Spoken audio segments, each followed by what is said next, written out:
বৌমা, বাবু আর টিফিন তৈরি হলো? রান্না হয়ে গেছে? হ্যাঁ মা, রান্না প্রায় শেষ। ওকে খেতে দিয়েই টিফিনটা ভরে দেব। এক কাজ করো, তুমি টিফিন ভরো, আমি বাবুয়াকে ভাত বেড়ে দিচ্ছি। ও মা, তুমি নিশ্চিন্তে ঘরে গিয়ে বসো তো, আমি সব করে দিচ্ছি। গলায় একটু উষ্মা নিয়ে এই কথাগুলো বলে ওঠে রমিলা। বিয়ে হওয়া স্তক সে দেখে আসছে, তার শাশুড়ি ছেলেকে যেন কিছুতেই কোলছাড়া করতে চান না। তার শাশুড়ি সব ভালো, শুধু এই ছেলে ছেলে বাতিকটা যদি না থাকতো। মনোরমাও তিক্ত মন নিয়ে ঘরে চলে এলেন। তিনিও বুঝতে পারেন এখন সময় হয়েছে ছেলেকে ছেড়ে দেবার, কিন্তু পারেন না। বাবুয়ার 7 বছর বয়সে বাবুয়ার বাবা মারা যাওয়ার পর থেকেই তো মা ছেলের সংসার। সারা জীবন ছেলের পড়াশুনো, খাওয়া দাওয়া সব কিছু নিজের হাতে সামলে নিজের চাকরিটাও করেছেন। মাঝে মাঝে বেড়াতে যাওয়া, মনের কথা আদান প্রদান, সবই তো ওই একমাত্র ছেলের সঙ্গেই।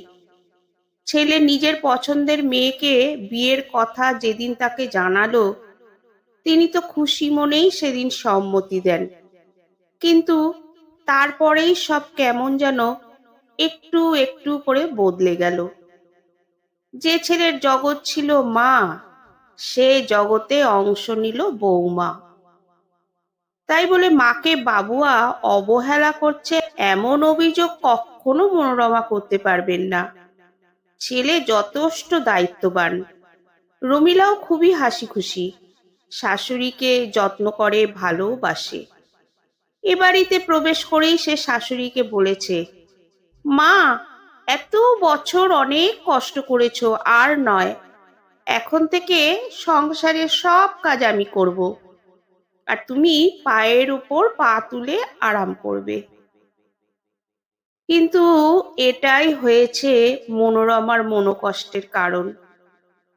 তার মনে হচ্ছে সংসারে তার অধিকার কমে যাচ্ছে। নিজের সংসারে নিজেকেই আজ অতিথি মনে হয় তার। তার কুমনটা কখনো কখনো বলে ওঠে, এই মেয়েটাই যত নষ্টের গোড়া। ছেলের বিয়ে না হলেই ভালো হতো, মা ছেলে দুটিতে মিলেমিশে বেশ সারা জীবন কাটিয়ে দিতেন। সঙ্গে সঙ্গে আবার নিজেকে ধিক্কার জানান এমনতর ভাবনা মনে আনার জন্য। কিন্তু মনটা তিক্ত হয়েই থাকে। সেদিন দুপুরে মনোরমার কাঁচা ঘুম ভাঙিয়ে ফোনটা বেজে উঠল তারস্বরে। ঘুম জড়ানো চোখে ফোনটা ধরলেন তিনি, কিন্তু ওপার থেকে কোনো সাড়া এলো না। একটু পরে ফোনটা কেটে গেল। কয়েক সেকেন্ড পরেই আবার ফোনটা বেজে উঠল। অদ্ভুতভাবে এবারও মনোরমা ফোনটা ধরার পর ওপারের মানুষটি রইলেন নিরুত্তর। আবার কেটে গেল ফোনটা। এবার মনোরমা একটু অবাকই হলেন। একটু পরে আবার বেজে উঠল ফোনটা। মনোরমা গলায় যতটা সম্ভব গাম্ভীর্য এনে ফোনটা ধরে বললেন, এভাবে জ্বালাতন করার মানে কি? ওদিক থেকে সাড়া এলো এবার। মন। থমকে গেলেন মনোরমা। এ নামে একজনই তো ডাকতো তাকে, কিন্তু সেসব তো বিগত যুগের কথা।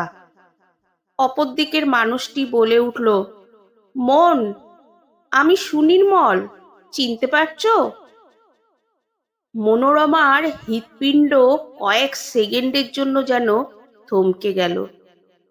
কয়েক মুহূর্ত কোনো কথাই বলতে পারলেন না তিনি। সেই সুনির্মল, কলেজ জীবনে যাকে ছাড়া জীবন মনে হতো অসম্পূর্ণ। দুজনে দুজনকে কথাও দিয়েছিলেন সারা জীবন পাশাপাশি থাকবেন। কিন্তু রাশভারী বাবার সামনে কিছুই বলতে না পেরে মনোরমা বাধ্য হন বাবার পছন্দ করা ছেলেকে বিয়ে করতে, আর চোখের জলে ভাসিয়ে দেন তার ভালোবাসাকেও। হ্যালো মন, শুনতে পাচ্ছো? হ্যাঁ হ্যাঁ, বলো। কেমন আছো মন? চলে যাচ্ছে তুমি? আমারও এই বিদ্যাভাসে ভালোই কেটে যাচ্ছে। একমাত্র মেয়ে তিতিরের বিয়ে হয়ে গেছে, সে আমেরিকা প্রবাসী। এভাবেই কথায় কথায় কেটে গেল সারা দুপুর। আজকাল জীবনটা বড় সুন্দর মনে হয় মনোরমার। রোজ দুপুরে অপেক্ষা করেন বিশেষ ফোনটার জন্য। সংসারটা আর আগের মতো অতটা খারাপ লাগে না। দুটি একলা মানুষ তাদের পড়ন্ত বেলায় ফেলে আসা ভালোবাসাকে খুঁজে পেয়ে আনন্দে বিভোর হয়ে রয়েছে। একদিন সুনির্মল মনোরমাকে বললেন, মন, আর কটা দিনই বা আমরা বাঁচবো, শেষ জীবনটা একসঙ্গে কি কাটাতে পারি না আমরা? চমকে ওঠেন মনোরমা। মনের গোপন কুঠুরিতে লুকোনো ইচ্ছাটা ভাষায় প্রকাশিত হতে দেখে তিনি মরমে মরে যান। ছি ছি, এ যে অসম্ভব! এই বয়সে নতুন করে সংসার শুরু! সমাজ কি বলবে? ছেলেই বা কি ভাববে? আর বৌমার প্রতিক্রিয়া তো তিনি ভয় কল্পনাই করতে পারছেন না। এদিকে রোজই নির্দিষ্ট সময়ে শাশুড়ির ফোনালাপে রমিলার মনে সন্দেহ জাগে। শাশুড়িকে একদিন খুব জোরাজুরিও করে বিষয়টি জানার জন্য। মনোরমা এড়িয়ে যান। দুজনের মধুর কাহিনীটি হয়তো এইভাবেই অসমাপ্ত রয়ে যেত, কিন্তু রইল না তিতিরের সক্রিয়তায়। সুনির্মল তার শুধু বাবাই নয়, প্রিয় বন্ধু। বাবার ভালো থাকার দায়িত্ব তাই তিতিরই নিজের কাঁধে তুলে নেয়। ফোন নাম্বার জোগাড় করে সে ফোন করে রমিলাকে। তার কাছে সব বৃত্তান্ত জেনে উত্তেজিত উৎফুল্ল রমিলা পুরো ব্যাপারটা অবগত করে বাবুয়াকে। কিন্তু বাবুয়া আঁতকে ওঠে। কি বলছো? এই বয়সে মায়ের বিয়ে দেখতে হবে আমাকে? লোকে কি বলবে? না না, আমি পারবো না। এখানেই শেষ নয়। বাবুয়া মায়ের কাছে গিয়ে বলে ফেলে, সুনির্মল বাবু কে মা? বাবার জায়গায় তুমি ওকে বসাতে চাইছো? আমি ভাবতেই পারছি না মা। মনোরমা ঘটনার আকস্মিকতায় বাকরহিত হয়ে যান। দু চোখে অঝরে ঝরে জলের ধারা। রমিলা ছুটে এসে শাশুড়িকে জড়িয়ে ধরে, তিরস্কার করে স্বামীকে। আজকালকার দিনে ছেলে হয়ে কি করে এমন সংকীর্ণ মনোভাব পোষণ করো তুমি? যে মানুষটা কোনো দিকে না তাকিয়ে সারা জীবন খালি তোমার প্রতি কর্তব্য করে গেল, তার মনটা বোঝার চেষ্টাও করলে না তুমি? তারপর যা হয় সংসারে অশান্তি, চেঁচামেচি। কিন্তু রমিলার এক কথা, মাকে আমি একা থাকতে দেব না, আর কষ্ট পেতে দেব না। আর মনোরমা, তিনি শুধু অবাক হয়ে দেখেই যান ওই মেয়েটাকে, যে দিনে দিনে তার দু চোখের বালি হয়ে উঠছিল। আজ মনে মনে নিজেকে ধিক্কার দিতে থাকেন। বাবুয়া, তার ছেলে, যার জন্য তিনি তার সারা জীবন ব্যয় করলেন, সে আজ তার মনের ভাবনা এতটুকু বুঝল না।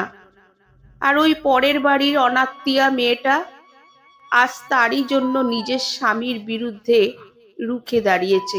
কেন? কেবল তার ভালো থাকার জন্য? মানুষ চিনতে এত ভুল করে ফেললেন তিনি? মনে মনে অত্যন্ত লজ্জিত বোধ করলেন মনোরমা। যাই হোক, অনেক অশান্তি, অনেক বাধা বিপত্তি পেরিয়ে আজ সুনির্মল ও মনোরমা ৭ পাকে বাধা পড়তে চলেছেন। আর এর পুরো কৃতিত্ব যে রমিলারই, তা কখনো অস্বীকার করতে পারবে না কেউ। তিতির ও তার পরিবার, বাবুয়া, রমিলা সবাই হাজির। রমিলা জোর করে শাশুড়িকে টুকটুকে লাল বেনারসি চন্দন আলতায় সাজিয়েছে নিজের হাতে। পুরোহিত মশাই প্রশ্ন করলেন, কন্যাদান কে করবে? সবাই থমকে গেল। এগিয়ে এলো বাবুয়া নয়, রমিলা। আমার মেয়ের বিয়ে আমি ছাড়া আর কে কন্যাদান করবে?